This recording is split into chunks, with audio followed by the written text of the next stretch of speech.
যে আপনাকে একটু যদি বলতেন। পড়েনি, মিষ্টি দুষ্টু গল্প তো অনেক আছে। আমি ক্লাসে গেলে পরে আমাকে ক্রাশ ম্যাম হিসেবে ডাকে সবাই। আমাকে অনেক, আমার পোস্টে নিচে কমেন্টস দেখবেন যে ক্রাশ ম্যাম হিসেবে আমাকে লিখে রেখে দিয়েছে ওখানে গেলে পরে। শুধু ছেলেরা না, মেয়েরাও এরকম আছে। আমার একটা খুব সুইট স্টুডেন্ট ছিল, আমি ওটারও একটা স্টোরি বলে দিই। একটা মেয়ে ছিল, সবসময় ফার্স্ট বেঞ্চে বসতো, আমার সাথে অনেক ভালো রিলেশন ছিল। প্রত্যেকদিন আমার জন্য ফুল আনতো, নয়তো চকলেট আনতো। একদিন দেখি যে একদম লাস্ট বেঞ্চে বসে রয়েছে, একদম মন খারাপ। কী কারণ আমার সাথে কোনো কথা বলছে না, কিছু না। তো আমি ওকে নোটিস করছি। আমি ওর যে ফ্রেন্ড ছিল ওকে আমি জিজ্ঞেস করলাম যে ওর কী হয়েছে ক্লাস শেষে। তো আমাকে বললো যে ম্যাম ওর আজকে সকাল থেকে মন খারাপ, ও অনেক কান্না করেছে। আমি জিজ্ঞেস করলাম কেন? কারণ ও স্বপ্নে দেখেছিল যে আমি ওকে অনেক বকা দিয়েছি।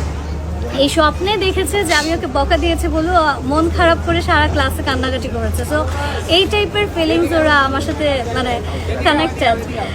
আমার কাছে জিনিসটা ইম্যাচিউর হলো, অনেক ইনোসেন্ট হলো, অনেক কিউট লেগেছে ব্যাপারটা। So I love my students that.